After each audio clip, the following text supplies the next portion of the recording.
Kalabo ang patingin ko sa trabaho.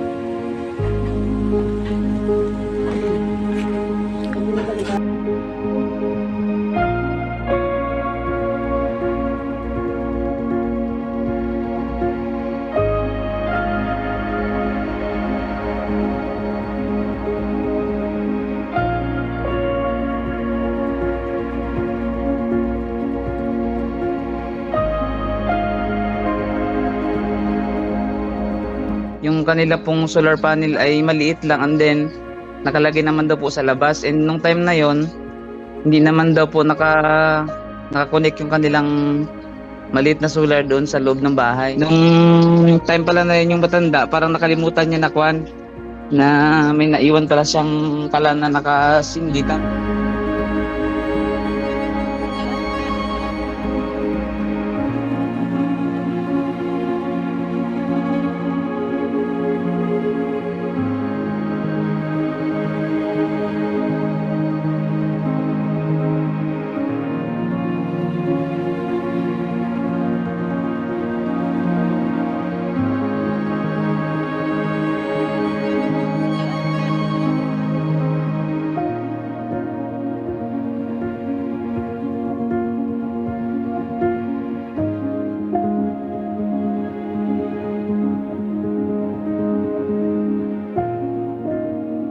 Hindi po yun siya agad-agad makita yung sunog kasi nga sa loob po sa gitna po ng gubat yung bahay.